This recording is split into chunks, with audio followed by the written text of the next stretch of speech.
Paraibanos e paraibanas, estamos no ar por você, para você aqui na TV Norte Paraíba. Obrigado pela audiência, obrigado pela companhia no programa de toda segunda-feira que repercute durante toda a semana. Numa semana que já começou quente na política paraibana e a gente está contando também os bastidores, o clima da pré-temporada das eleições de 2026. A Paraíba que um cenário político, os fatos políticos têm ganhado força nas últimas horas, a corrida pelo governo do estado, desenhando os principais protagonistas e também revelando as articulações e estratégias que estão em curso e que prometem esquentar e muito o debate político daqui para frente. Entre esses nomes está o senador Efraim Filho, que se filiou recentemente ao Partido Liberal, o PL, e consolidou uma pré-candidatura ao governo do estado e vem aí aos poucos ampliando alianças, fortalecendo bases políticas e estruturando um projeto de olho no Palácio da Redenção. Mas quais são os trunfos de Efraim Filho para essa disputa? Ele é candidato pelo bolsonarismo, pela direita, mas esse vínculo, por exemplo, com a candidatura presidencial de Flávio Bolsonaro é suficiente para ele transpor, por exemplo, a barreira do primeiro turno? Que apelos, o que fazer para furar o bloqueio de duas candidaturas adversárias que são montadas aí e estruturadas em máquinas políticas e partidárias muito poderosas? Quais são as apostas de Efraim Filho para suplantar essas questões que envolvem os seus principais adversários? Campina Grande, ele é apoiado pelo prefeito Bruno Cunha Lima. Mas o Grupo Cunha Lima está rachado em Campina Grande. Anunciou hoje, por exemplo, o nome do empresário Diogo Cunha Lima como o nome para a vice da chapa de Cícero Lucena, em que isso, por exemplo, altera a estratégia do senador Efraim Filho na Rainha da Borborema. Essas e outras a partir de agora no programa, com a sua participação, a sua interação e também perguntas de colegas jornalistas da imprensa paraibana. Paraibanos e paraibanas, eu sou Heron Cid, você está comigo aqui na TV Norte Paraíba e a partir de agora nós estamos juntos na Hora H. Vamos que vamos. Está sendo um prazer receber aqui o senador Efraim Filho, agora do Partido Liberal. Senador, obrigado por ter vindo conversar aqui com os paraibanos e paraibanas. Eu que agradeço, Heron. Estar aqui ao seu lado, ao lado do seu público, sempre essa sintonia fina com o que pensa a sociedade paraibana. Vamos falar dos assuntos que interessam ao Brasil, especialmente a nossa querida Paraíba. Senador, eu quando conheci o senhor como deputado federal, você não tinha esses cabelos brancos todos ainda não, lá pelo ano de 2011. O que é que a maturidade do parlamento tem particularmente lhe ensinado? Olha, Heron, a universidade da vida, ela nos ensina muito, né? E o contato com as pessoas, ele tem sido sempre algo que eu tenho trazido comigo, sempre na linha de ouvir, ver o que o povo vê, sentir o que o povo sente, escutar o que ele tem para dizer. E isso me ajudou a crescer muito, sabe? Sempre com muita humildade, cabeça no lugar, pezinho no chão, olhar sereno, mas ouvindo as pessoas. E eu acho que essa maturidade, ela fez com que eu pudesse, né, construir um mandato que dialoga com a vida real das pessoas. Não tem para que estar em espaços de poder se não for para ajudar a melhorar a vida das pessoas. E eu acho que essa caminhada de lá para cá me fez fazer muitas entregas na Paraíba, equipamentos de saúde, postos de saúde para com a mãe com o filho doente nos braços encontrar um atendimento, uma escola, uma creche reformada para que aquela criança, aquele jovem consiga construir um futuro melhor para a sua vida, sabe? Um calçamento que chega na porta da casa. Não é simplesmente pedra e cimento que está chegando, é cidadania. É uma mãe que via seu filho brincar na lama quando chovia, na poeira quando faz sol, ter aquele calçamento chegando na porta da sua casa. Então são ações que ajudaram a melhorar a vida das pessoas. Eu diria que isso, para mim, é o que mais me gratifica pela minha vocação de homem público. Senador, fica à vontade, pode sentar aqui para a gente conversar a partir de agora com os paraibanos e paraibanas. Daqui a pouco tem também perguntas de colegas jornalistas da imprensa paraibana. Senador, o senhor faz parte de uma casa alta do Parlamento Nacional, onde, pelo menos em tese, as cabeças mais pensantes do país estão lá para avaliar questões sensíveis e tomar decisões. O país vive hoje um drama político, uma crise institucional, envolvendo também agora O Judiciário, o Supremo Tribunal Federal, está na berlinda. Era muito comum a gente ver escândalos no Poder Executivo, escândalos no Legislativo, não tão comum assim na Suprema Corte do país. Pelo menos 2 ministros lá estão implicados nesse caso do Banco Master. Como é que o senhor está avaliando isso? E o Senado tem sido correto na apreciação dessas questões tão sensíveis? Por exemplo, tem engavetado lá uma sequência de pedidos de impeachment. Qual é a leitura que o senhor tem? Heron, primeiro concordo com você de que o drama hoje na relação interpoderes chegou a níveis que a gente faz tempo que não vê. Não é? Ou seja, o desgaste da relação do Congresso com o Supremo, do Supremo com o governo, do governo com o Congresso, ele é muito alto, muito grande. E o Congresso ele tem sido omisso nas suas prerrogativas. Eu, por exemplo, sou um dos que assinei o pedido de impeachment do ministro Alexandre de Moraes e esse pedido de impeachment não foi levado à frente. Essa semana nós vamos votar, tá certo, a indicação do Messias, que é o indicado do governo para o Supremo. Eu já tenho uma posição muito clara, muito firme, voto contra. Eu acho que mais ideologia no Supremo e ainda principalmente mais à esquerda só vai desconstruir um ambiente que era para ser técnico e não político. O sistema de freios e contrapesos, que é o sistema da nossa Constituição Federal, baseado, né, no exemplo internacional do check and balance, que é a teoria que sustenta a tripartição de poderes, ele já funcionou durante muito tempo no Brasil, bem. Um exemplo, o impeachment de presidente da República, que foi feito do ponto de vista institucional. Agora, você vê um hiperpoder, que é o Poder Judiciário, o Supremo, ali no seio dos escândalos, como o Master e como, principalmente, o escândalo do Banco Master.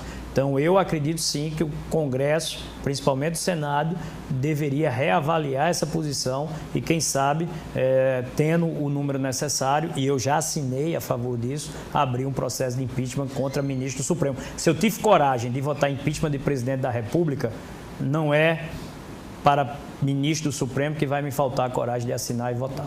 Senador, o senhor tocou no assunto da nova indicação para o Supremo Tribunal Federal, o advogado-geral da União, o Messias, famoso Messias de outros episódios, é o indicado do presidente Lula. O senhor está dizendo que vota contra. Não é o caso também, senador, de se pelo menos reavaliar o modelo de indicação, que é um modelo, no mínimo, passível de crítica, né? Porque é muito aberto. O tal do notório saber jurídico, muito vago. E é esse modelo que tem permitido que, sequencialmente, presidentes coloquem lá no Supremo amigos, ou para trocar favores, ou, enfim, o modelo não tem funcionado, pelo menos é o que tem sido revelado. São ministros que têm uma atividade, por exemplo, advocatícia, e que extensionam a atividade advocatícia para o Supremo, como é o caso do ministro Alexandre de Moraes, que praticamente Daniel Alvarenga era um cliente dele, que consultava e ligava para ele toda vez que tinha alguma situação, não para a mulher dele que era contratada. Não está na hora de, pelo menos, se avaliar freios, critérios que elevem a qualidade e a independência dos ministros da Suprema Corte do país? Absolutamente, Heron, porque o sistema que está posto, ele não tem funcionado. Ele era para ter a indicação do presidente e a sabatina do Congresso Nacional como sendo um limitador, um freio para que indicações que, em tese, né, não alcançassem o notório saber jurídico ou a envergadura que o cargo tem, pudesse ser ali negado. De repente é o que pode acontecer essa semana. Vamos ver como vai ficar a indicação do Messias. Mas eu, por exemplo, sou a favor de uma PEC que tramita lá para estabelecer tempo de mandato. Sabe, a vitaliciedade para o ministro do Supremo, ela tem o que antes... É maléfica? É maléfica. O que antes era uma proteção, porque tem que entender, essa regra ela veio da transição da ditadura para a democracia. Então se dizia, ter a vitaliciedade é importante para evitar que o poder, né, o governo possa exercer influência sobre aquele ministro, ele tem que ter liberdade e autonomia. Nós conseguimos cumprir a missão da transição para a democracia e hoje aquilo que era uma proteção virou uma brecha. Virou uma brecha para, com falta de pudor, hoje, sobre algumas denúncias que existem, por exemplo, no caso do Banco Master, não é mais decidir se tem prova ou se não tem prova, é só se investiga ou se abafa. né? Porque a prova está ali, a prova são vídeos, são mensagens, são contratos, né? Não existe mais a discussão sobre prova, existe discussão sobre se vamos investigar ou não. Então, eu sou a favor do tempo de mandato, eu sou a favor, né, da mudança da forma de indicação, você prestigiar os magistrados de carreira, né, aqueles que já vêm numa sequência de primeira instância, segunda instância, terceira instância, para que a gente possa, nos tribunais superiores, chegar cada vez mais longe. Senador, por falar em denúncias, o senhor enfrentou esses dias uma informação da imprensa nacional de que o seu segundo suplente senador teria pago uma conta sua. O senhor chegou a justificar, dizendo que era uma conta que ele pagou e depois não cobrou. Eu queria que o senhor falasse aos paraibanos o que foi isso. Aron, foi em janeiro de 2024, há mais de 2 anos atrás, e eu dei a resposta na própria matéria, tanto que a matéria não escalou, né? Ninguém perguntou mais nada, porque foi um boleto que o meu suplente, eu estava sem o recurso na conta, pedi a ele emprestado, ele fez questão de poder, claro, pagar, e isso ficou registrado. Não sou fruto de investigação, não sou objeto, né, de nenhum mandado judicial. Isso estava num relatório, né, financeiro e apareceu lá meu nome e eu justifiquei. Na hora que eu justifiquei, tchau. Eu estou há 20 anos na vida pública, 20 anos, Heron, e nunca precisei responder a um processo. Não é que eu nunca fui condenado, não. Eu nunca precisei responder, nunca se abriu nenhum processo contra a minha pessoa. Então, mais uma vez, claro, dei as explicações que precisavam ser ditas, ficou demonstrado zero de culpa e vida que segue. Eu acredito que ele, claro, tem que apresentar sua defesa no processo que ele enfrenta e eu acredito que ele conseguirá provar sua inocência. Eu aproveito para lhe perguntar, por que Éric Marinho foi escolhido para ser seu segundo suplente? Porque ele representava, ele é advogado, representava o setor produtivo e veio trazendo esse conceitual na nossa chapa. Mesmo sendo de outro estado? Mas com a família e com a vida, né, familiar estabelecida aqui na Paraíba. Vínculos na Paraíba. Vínculos na Paraíba. Bom, sobre esse assunto nacional, tem uma pergunta que vem de Anderson Soares, que é um colega jornalista que apresenta aqui conosco o Liga 360 Debate. Ao lado de Cláudia Carvalho também. Anderson Soares tem blog na internet, blog da análise da crônica política. Vamos trazer uma pergunta de Anderson, que deve ser uma pergunta também nessa área nacional, desse primeiro bloco, dessa conversa com o senador paraibano Efraim Filho, do PL. Vamos lá, Anderson Soares. Na tela, Anderson. Boa noite para você, Heron. Boa noite para o senador Efraim Filho. Boa noite aos telespectadores do Hora H. Senador, minha pergunta é o seguinte: impeachment de ministros do STF. O senhor já deu diversas declarações dizendo que é a favor do impeachment de alguns ministros do Supremo. Só que esse assunto está travado lá no Senado. Se o senhor fosse presidente do Senado, o senhor colocaria isso já em pauta? Seria uma prioridade? E outro questionamento é se está havendo leniência do seu colega lá do Senado, o presidente Davi Alcolumbre. Obrigado, Anderson Soares, pela pergunta. Antes de se aprofundar nessa questão da cena nacional, perguntando exatamente sobre o comportamento da mesa diretora do Senado. Heron, vamos lá. A gente tem a missão de poder fazer esse processo andar. Eu já tratei sobre isso aqui, a gente já respondeu anteriormente. E de lhe dizer, eu já votei impeachment de presidente do Brasil. Coragem não me falta para votar impeachment de presidente da República, de ministro do Supremo Tribunal Federal, de forma alguma. E, inclusive, já assinei. Fui o único paraibano, é importante dizer, os outros 2 senadores, Daniela Ribeiro, a mãe do atual governador, não assinou o pedido de impeachment. O senador veneziano não assinou o pedido de impeachment. Fui o único senador também a assinar a CPMI, a Comissão Mista do Banco Master. Tanto a mãe do governador Lucas Ribeiro, a senadora Daniela, não assinou e o senador veneziano, o pedido de comissão mista, também não assinou. Então, a gente tem sido realmente a representação da voz da sociedade na Paraíba. Quando eu critico, inclusive, a posição da mesa diretora de não levar adiante essa votação, é porque a gente anda, a gente escuta, a gente conversa com as pessoas. E ao conversar com as pessoas, eu tenho percebido isso, de que eles querem que essa investigação vá adiante. Tem minha assinatura e tem a minha defesa da abertura, sim, do processo de impeachment contra ministro do Supremo Tribunal Federal. O Judiciário perdeu, inclusive, né, aquela aura de seu poder moderador, porque ele tinha um respeito diferenciado da população. Hoje, infelizmente, o desgaste do poder judiciário, ele acaba superando em muitos, até mesmo do governo e o do Congresso. Senador, o nego de Daniela e de Veneziano, nesses episódios aí que o senhor cita, depõe contra eles, na sua leitura? Olha, é uma posição clara de não querer que aquela investigação vá adiante. E eu acredito que sim, ela precisa ir adiante.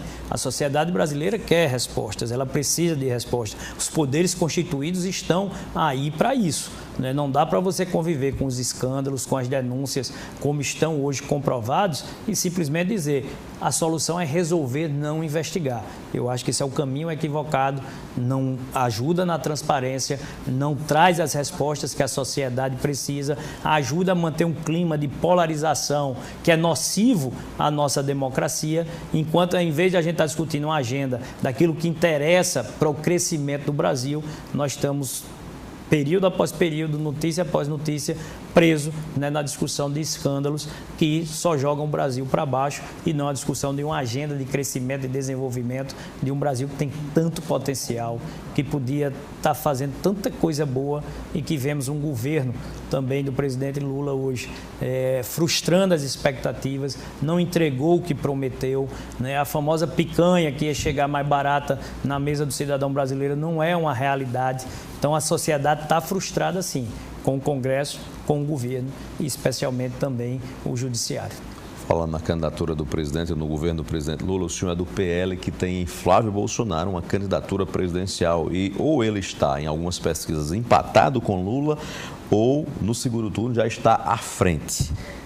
Por que você acha que Flávio Bolsonaro, a essa altura do campeonato, está com essa performance e de que forma, na sua avaliação, isso pode refletir na Paraíba e a favor do seu projeto político? Senador, Flávio Bolsonaro decolou, inclusive contrariando muitas projeções. Por que você acha que Flávio Bolsonaro está demonstrando esse desempenho? Ora está empatado com Lula no segundo turno, ora está vencendo.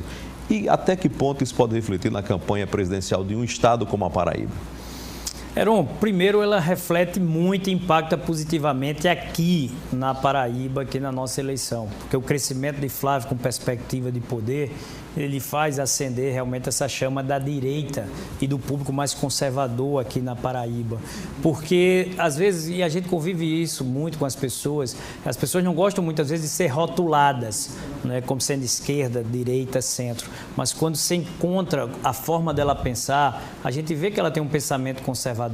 Elas são, como eu defendo, né, as ideias pró-vida, pró-família, são contra o aborto, são contra a legalização das drogas, são a favor de uma educação cuidadosa com as nossas crianças, a favor do empreendedorismo, por exemplo, redução de imposto, redução de burocracia, um Estado mais enxuto, são a favor da lei e da ordem, combater a escalada da violência.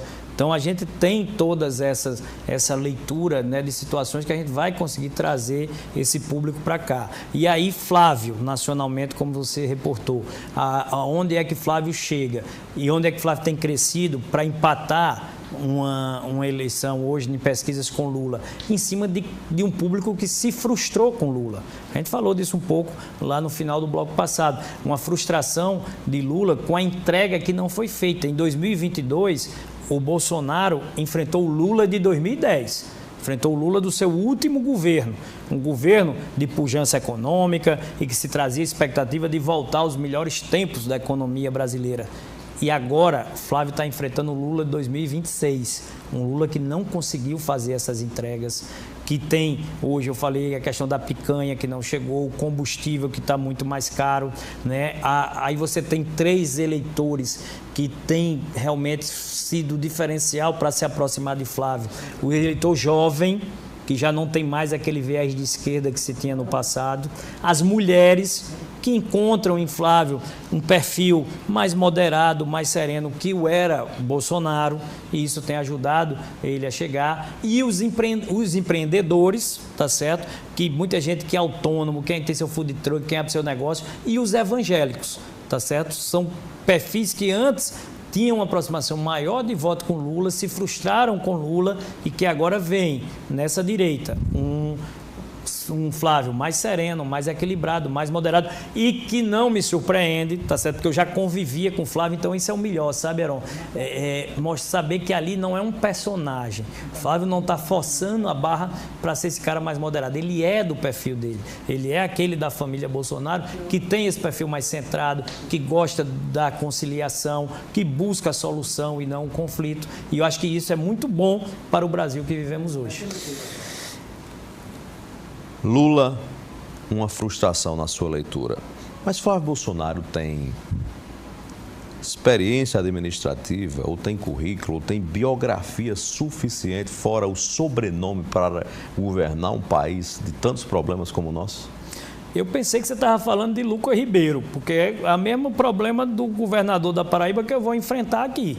Né? Falta currículo, falta experiência. Também, Lucas tem condição de governar a Paraíba? Então, Flávio, tá certo, tem mandato de deputado estadual, tem mandato de senador, tem capacidade sim de fazer esse enfrentamento e até porque ele representa um propósito, representa essa ideia, né, que foi defendida de um bolsonarismo que cresce, que fez um governo que muitas pessoas, né, entenderam que teve avanços e que eu acho sim, que ele tem toda a capacidade de ser competitivo e de vencer, né, um Lula que já tem 3 mandatos. A gente escuta muito isso também aqui andando pelas pessoas, diz, 3 mandatos, já está bom, vamos tentar refrescar essas ideias, vamos buscar oxigenar essas ações e eu acho que Flávio vem trazendo isso, né, no sentimento, por isso que surpreendeu a muitos, ele hoje já está empatado com Lula e acho que quando chegar a campanha ele já chega na frente. O governador Tarcísio de Freitas de São Paulo não seria uma opção mais consistente?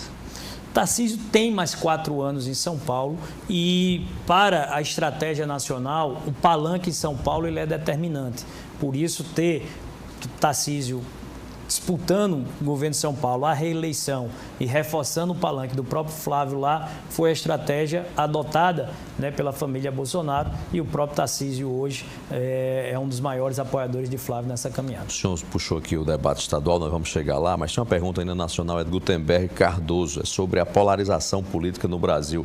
Vamos para a tela chamar Gutenberg Cardoso, que é do Polêmica Paraíba, sempre polêmico, portal Polêmica Paraíba, e pergunta agora na tela, Gutenberg Cardoso. Boa noite, Heron. Boa noite, pré-candidato ao governo do Estado, o senador Efraim Filho. A minha pergunta é a seguinte. No momento, estamos vivendo uma polarização na disputa para presidente da República. O candidato do seu partido, Flávio Bolsonaro, e Lula. No entanto, nós temos 11 outros candidatos. E é possível ter até Ciro Gomes. Esse conjunto de 11 candidatos fatalmente levará a campanha para um segundo turno. Mas a minha pergunta é a seguinte: o senhor não teme que desses 11 candidatos possa surgir alguém para furar essa bolha dessa polarização? É a minha pergunta. Obrigado, Gutenberg Cardoso. E aí, senador? Olha, Heron, eu acredito que hoje me parece estar muito estabelecido já uma disputa competitiva entre Lula e Flávio. Se tentou ter esse nome de terceira via, vamos chamar assim. Uma alternativa? Seria Ratinho, o Ratinho desistiu. Hoje tem Caiado, que eu admiro o governo que Caiado faz no Goiás, principalmente na temática da segurança pública, sabe? Uma pegada mais dura com a bandidagem, uma pegada mais firme pela lei, pela ordem, a valorização da polícia, são temas que aqui na Paraíba a gente precisa avançar nesse combate ao crime, né? As pessoas, a sociedade não quer aliança com bandido, a sociedade não quer pacto com facções criminosas, a sociedade quer rigor, quer enfrentamento, ela quer lei e ordem, ela quer proteção das famílias, não proteção da bandidagem. Então, eu acho que Caiado tem essa pegada no Goiás, mas não conseguiu furar essa bolha. Aqui o Gutenberg se reportou. O Zema tem feito boas falas, principalmente nessa última semana, principalmente nesse tema que a gente já tratou aqui também, do enfrentamento à crise do judiciário. Então, eu acredito que terão nomes que ajudarão a compor o debate, mas o segundo turno, a eleição ficará sim polarizada entre Lula e Flávio, entre PT e PL, entre essa dicotomia, né, de um pensamento mais à direita, de um pensamento mais à esquerda, que eu acho que já está fadado, né, no Brasil. Já há uma fadiga desse pensamento. Esses 3 mandatos de Lula colocam Flávio, como eu disse, se aproximando mais dos jovens, mais das mulheres, mais dos evangélicos, mais dos empreendedores. Esse público, ele tem feito Flávio crescer e acredito que poderá nos levar à vitória. Tanto Flávio no Brasil, quanto a gente aqui na Paraíba.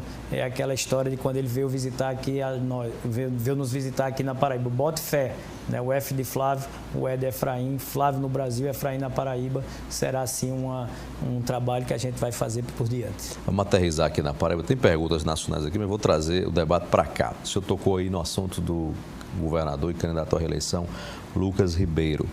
Primeira pergunta é: você chegou a dar uma entrevista aqui na mesma TV Norte dizendo que não é o candidato dos contra-cheques, ou seja, fez uma distinção entre a sua candidatura, a do governador Lucas Ribeiro, que está no poder, na máquina, e a do ex-prefeito de João Pessoa, Cícero Lucena, cujo prefeito da capital, Léo Bezerra, também apoia essa estrutura, apoia ele. Qual é o diferencial que você acha que é capaz de transpor esse quadro mesmo de desvantagem, entre aspas, que o senhor mesmo admite em relação às estruturas? Era a mudança de pensamento da sociedade quanto à leitura desse abuso de poder político, abuso de poder econômico que essa república dos contra-cheques tem trazido, seja pelo governo do estado, seja pela prefeitura de João Pessoa. Hoje o acesso à informação, ele consegue chegar horizontalizado, né? Ele consegue chegar a mais pessoas. As redes sociais hoje, elas furam as bolhas muitas vezes daquela comunicação oficial, o chumbo, né, do Diário Oficial, do jornal União, aqui na Paraíba. E eu acredito que representar um propósito de coração leve, defender aquilo que eu acredito, sabe, tem feito a diferença. A gente tem falado a linguagem das pessoas. Tem uma frase que eu carrego comigo que diz o seguinte: mensagem não é o que você diz, é o que os outros escutam, é o que os outros entendem. E acho que a gente, pela direita, a gente tem conseguido levar essa mensagem que às vezes a direita não tinha conseguido em outras eleições. A gente tem conseguido dar um projeto de vitória e isso anima, né, a nossa militância. Então, representar esse propósito, representar essa ideia, né, corrigir erros, falhas que o governo tem. Eu trago essa envergadura, né, dessa universidade da vida comigo, como eu disse, 20 anos de vida pública que nos fizeram enxergar, né, a responsabilidade que é carregar nos ombros, né, os destinos de um povo, de uma terra, de um agente. Eu acredito sim que vou furar essa bolha. Olha, por mim, Heron, pode juntar os palanques dos políticos, tudo lá de lá. Né? Foi uma correria danada aí para juntar quantos partidos? Eu acho que o governador deve ter 13, 14, 15 partidos junto com ele. Cícero deve ter uns 8, 10, tá certo? Pode juntar os políticos, pode juntar o palanque dos partidos. Se eu tiver com o palanque do povo ao meu lado, é nele que eu confio. Primeiro nas bênçãos de Deus, depois na força do povo paraibano. E representando ideia, representando um propósito, representando o vento da mudança, porque aí eu insisto, só quem pode falar em mudança está aqui. Lucas representa os Ribeiro, representa o governo que está aí. Mudança não vai acontecer. Cícero é dissidência do governo, só não foi o candidato do governo porque não deixaram ele ser candidato lá. Quem é mudança está aqui. Eu sou oposição a nível federal, sou oposição ao governo do estado, sou oposição à prefeitura da capital.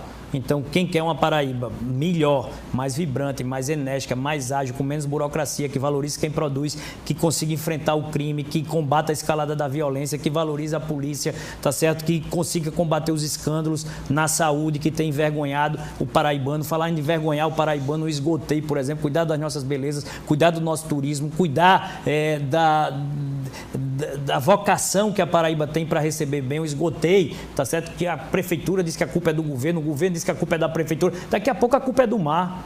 tá certo? Então falta esse governo que você me falou, tá certo? O que eu faria diferente? Eu brigaria pela solução, eu brigaria pelas entregas, eu não estaria discutindo de quem é a culpa, eu queria saber como é que se resolve, tá certo? Como é que se resolve o problema na saúde, sabe?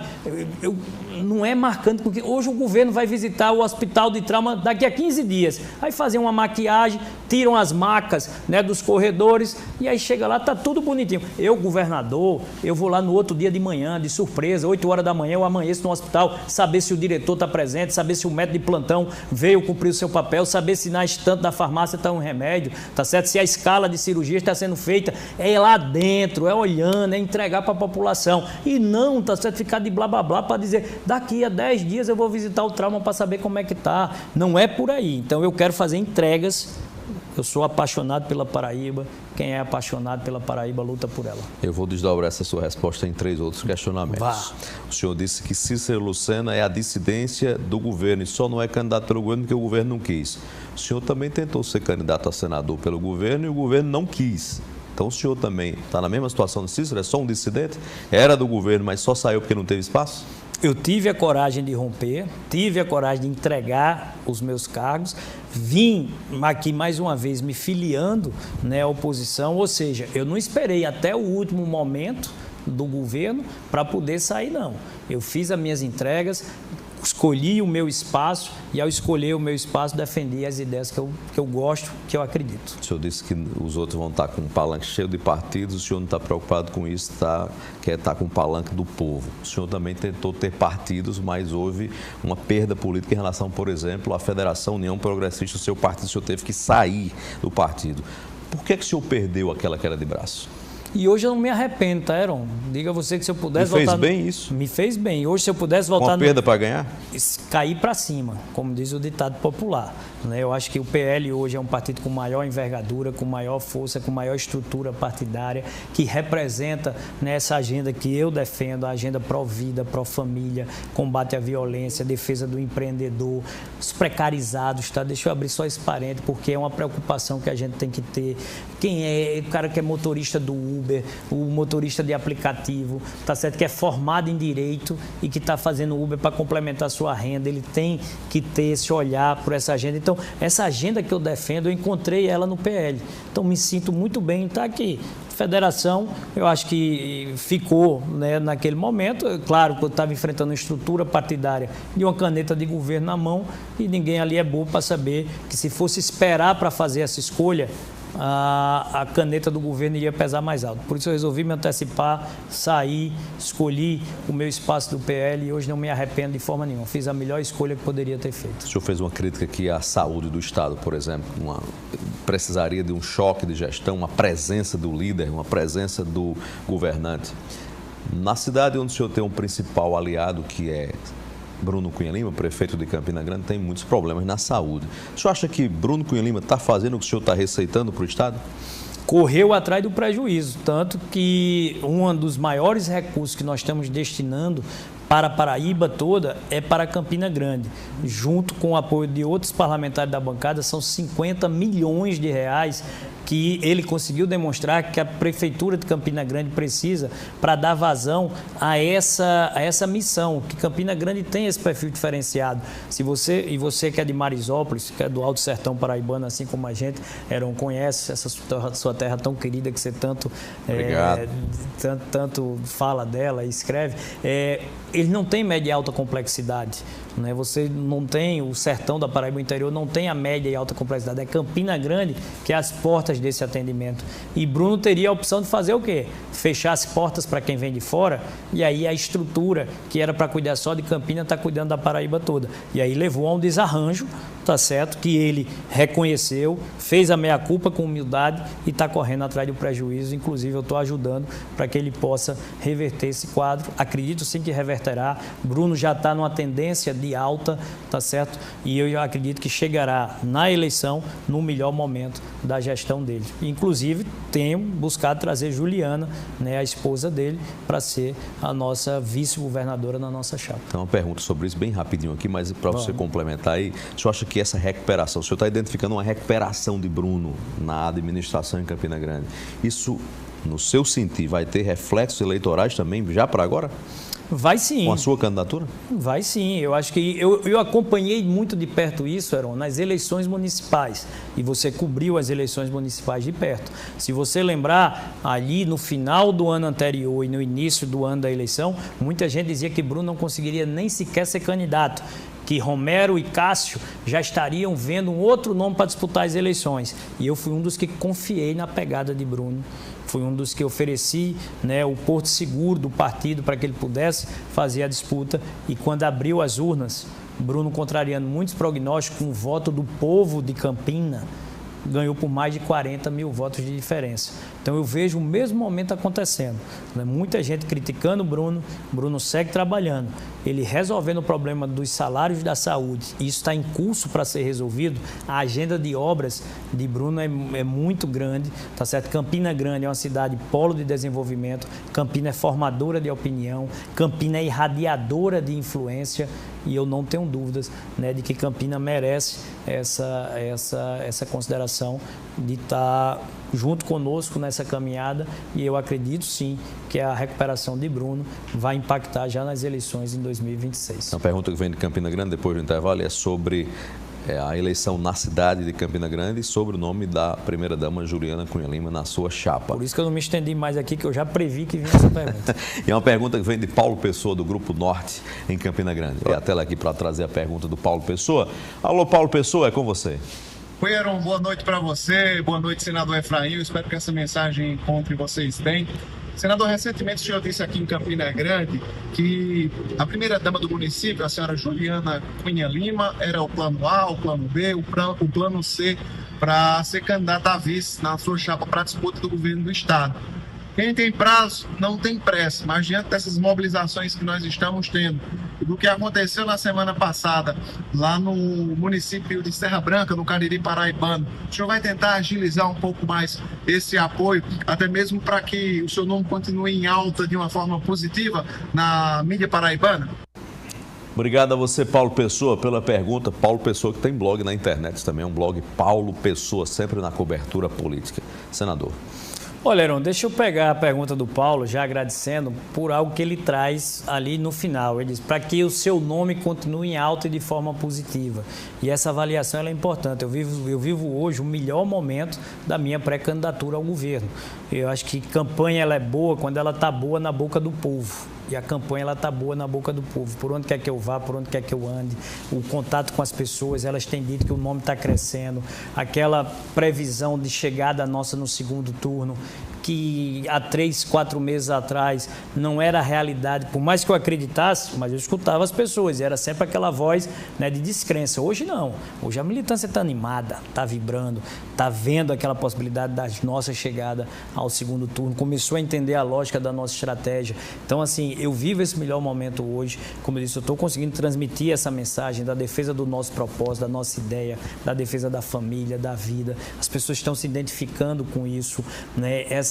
Aquilo que a gente tratou da direita, da esquerda, os campos começam a ficar muito definidos, né? A gente viu, e isso também é um cenário que eu contava com ele, me ajuda. Você tem a briga dos outros dois candidatos, né, de Lucas Ribeiro e de Cícero Lucena, pelo apoio do PT, uma briga fraticida, né, pela esquerda. Lucas saiu recentemente com aquela de 2 L's, né, L de Lucas, L de Lula. Então, quer dizer, isso é que ele define ele no campo da esquerda, né, aquela confusão com o eleitor, muitas vezes evangélico, que se via o esquema do governo querendo fazer, vai ficar cada vez mais distante.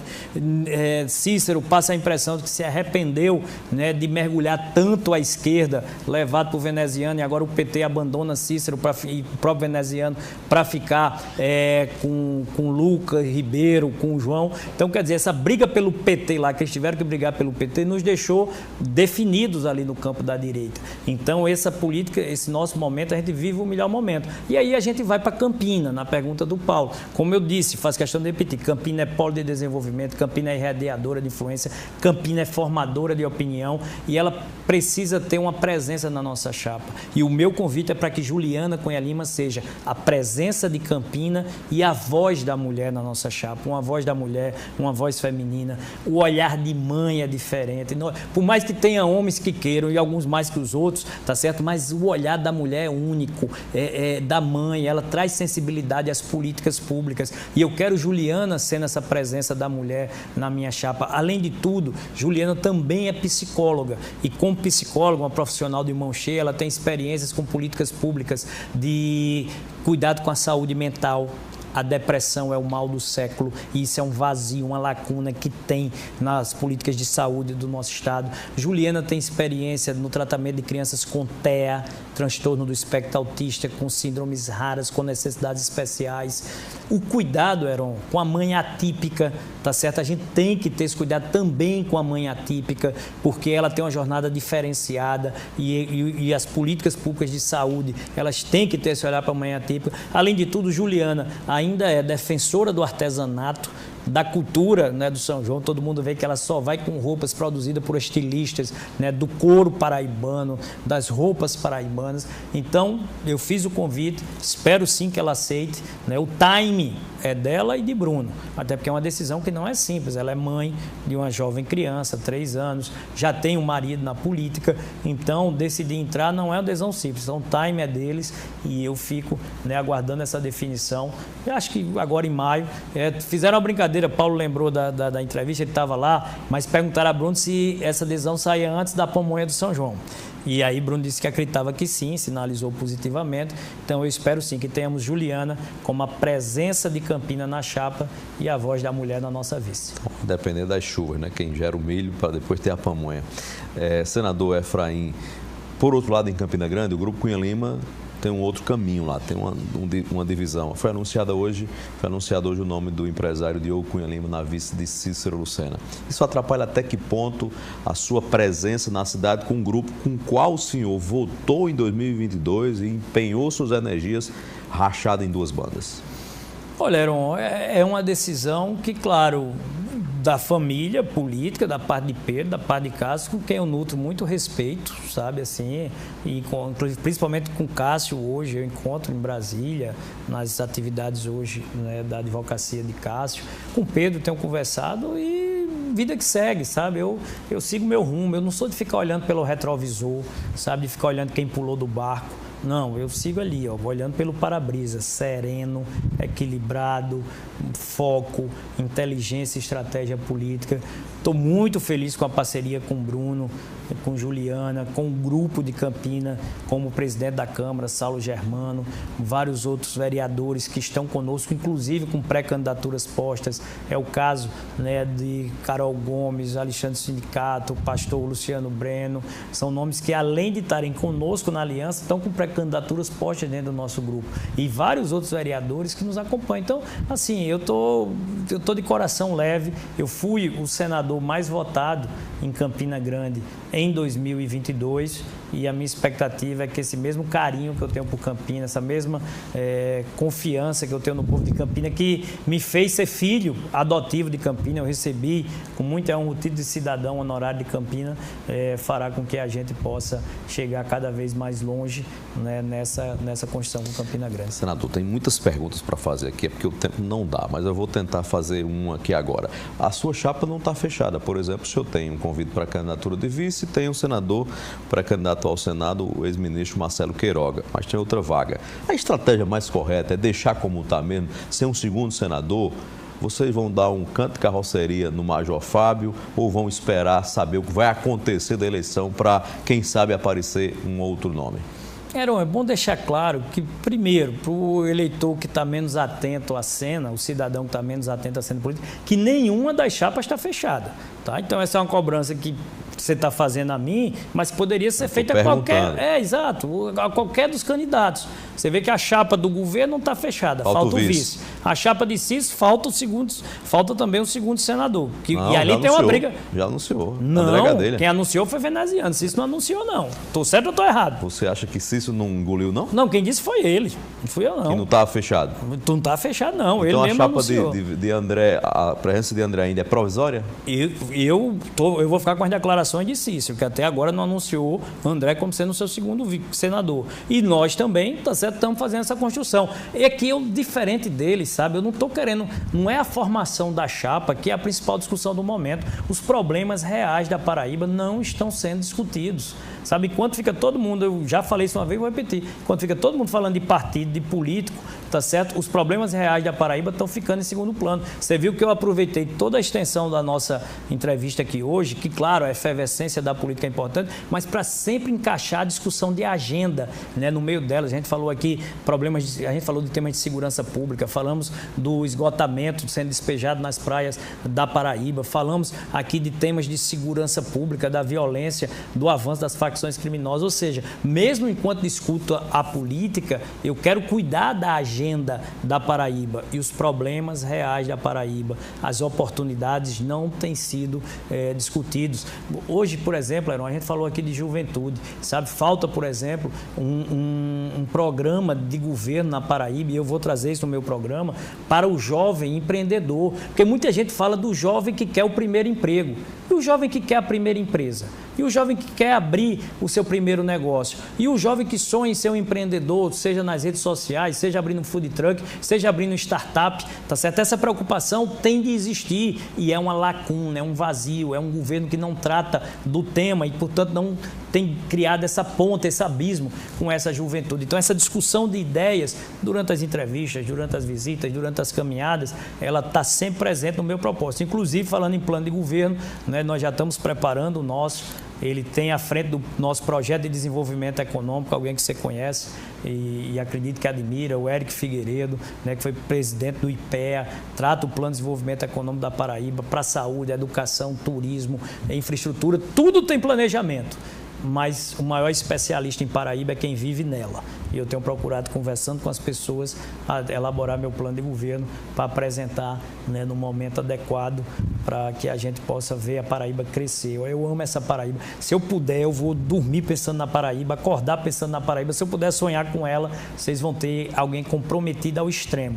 Toda a minha energia, a energia do foguete, será direcionada para a Paraíba. Eu vou aprofundar a questão local da Paraíba com outras perguntas aqui na reta final, mas tinha uma pergunta. Vamos no ping-pong. Terminou ficando aqui desde o outro bloco de o Alisson Bezerra, que tem agora o blog o alissonbezerra.com.br. É um tema que eu já até tratei, mas em respeito ao Alisson que mandou a pergunta aqui, vou repetir, o senhor ficar à vontade vou trazer a pergunta, o senhor ficar à vontade para ou aprofundar ou responder mais sinteticamente. Vamos trazer o Alisson Bezerra. Alô, Alisson, é com você. Boa noite, Heron. Boa noite ao senador Efraim Filho. Senador, o senhor sempre foi conhecido como um político de centro na Paraíba. Às vezes votando de acordo com a pauta da direita, às vezes votando de acordo com a pauta da esquerda. Mas para as eleições deste ano, quando o senhor disputa o governo do estado, o senhor optou por se filiar ao PL de Jair Bolsonaro e tem feito discursos, na maioria das vezes, com palavras ou com mensagens voltadas para o setor da direita e às vezes até da extrema direita. Como é que o senhor vai fazer para equilibrar, não perder esses outros apoios que o senhor já tinha enquanto defendia mais uma bandeira de centro, mas também não desagradar esses eleitores da direita? Aproveitando, senador, eu também queria questionar o senhor sobre a operação que investiga fraudes do INSS. O seu suplente, segundo suplente, Éric Marinho, foi alvo de investigação, de cumprir medidas cautelares, foi alvo de operação. Como é que o senhor vê a ligação do seu segundo suplente diretamente com essa operação e por que o senhor escolheu um político do Maranhão para ser o seu segundo suplente? Obrigado, Alisson Bezerra, pela pergunta, senador. O Alisson, já aqui na dinâmica da entrevista, a gente já teve a oportunidade de responder. Como eu disse, eu acredito na inocência dele, ele tem que se defender, mas o importante é falar sobre mim. Não sou fruto de investigação, nem de operação, nem nunca fui. Tá ficha limpa na veia. Tanto é que ganhei o prêmio de melhor senador pelo ranking dos políticos em 2025. São 20 anos de vida pública sem nunca ter respondido a um processo, seja por fraude, por improbidade, seja o que for. Então, aqui é ficha limpa na veia e com muita tranquilidade. Problema zero, tá certo, ao tratar desses temas. Senador, o senhor ensaiou nessa nossa conversa uma crítica à biografia ou à falta de experiência do atual governador e candidato à reeleição, Lucas Ribeiro. O senhor questiona isso de que forma e até que ponto? O senhor acha que Lucas não está preparado para governar a Paraíba? Essa é uma crítica que o senhor faz frontal a ele? Heron, isso aí o cidadão da Paraíba vai fazer a avaliação dele, sabe? Se tem uma coisa que eu tenho ansiedade é pelos debates. Estou doido para chegar aos debates, no período dos debates na Paraíba. Para poder ter o enfrentamento de visão de mundo, de ideias, tá certo? Porque uma coisa é dar uma entrevista, tá certo? E não ter ponto e contraponto. A outra é você falar alguma coisa, defender uma tese e ter alguém ali para perguntar, para questionar, para ali cobrar a posição. E a gente sabe como é que muitas vezes, né, a mídia oficial, ela trata o seu próprio candidato ao governo. Não é natural. As grandes máquinas, né, de SECOM, seja de prefeitura, seja de Assembleia Legislativa, seja de governo do Estado, elas não permitem que tenham aquele ponto e aquele contraponto como a gente gostaria que tivesse. Então, eu acho que essa ansiedade pelo debate vai colocar cara a cara, tá certo? As ideias que nós pensamos pela Paraíba. Eu não vou julgar a pessoa, não é o julgamento da pessoa que me interessa, tá certo? Eu acredito que a gente vai ter condição de se ver essa história, né, que aconteceu de cada um, ver como as pessoas percebem, né, a construção política. Eu acho que é isso que eu vou buscar, é esse o caminho que eu quero, e os debates, principalmente, é que vão trazer esse ponto e o contraponto que a Paraíba terá. Estou realmente ansioso para que esteja lá eu, Cícero, Lucas Ribeiro, tá certo? E todos aqueles que queiram discutir uma Paraíba melhor. Eu adoro defender e discutir a Paraíba. Ping-pong, bem rapidinho. O debate, didaticamente, o debate, televisão e rádio, para você é um trunfo? Para mim é um trunfo. Eu estou esperando e acredito que ele vai impactar positivamente na nossa caminhada. Tem alguns ruídos no ar na relação entre os candidatos ao Senado, Nabor Wanderlei e João Azevedo. Você acha que isso já era esperado e isso pode piorar?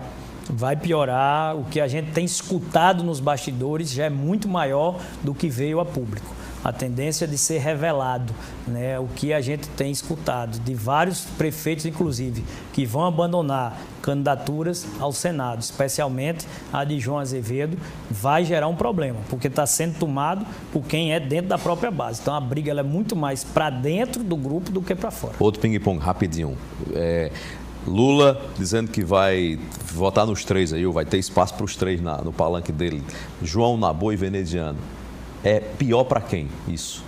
Olha, primeiro ele disse que vai ter 2 governadores, Cícero e Lucas, porque dos 2 que foram lá ele tirou foto, inclusive com o Zé Disseu. O Cícero fez questão de tirar e publicar, excelente para mim. Lucas, L de Lucas, L de Lula, excelente para mim, o campo da direita está bem definido. E com os 3 senadores ali vai dar confusão, porque quem for lá tirar foto com o Lula, ele vai tirar. Alguém vai sobrar. Eu não sei para quem é pior, para quem é melhor, para Marcelo Queiroga, que está pelo campo da direita, bem definido, está certo, nessa caminhada. Senador Efraim Filho, pré-candidato ao governo da Paraíba pelo PL, muito obrigado pela entrevista. Eu que agradeço, Heron, como eu falei no início, sempre um papo com sintonia fina com o que pensa a sociedade paraibana. Um grande abraço e uma boa noite a todos.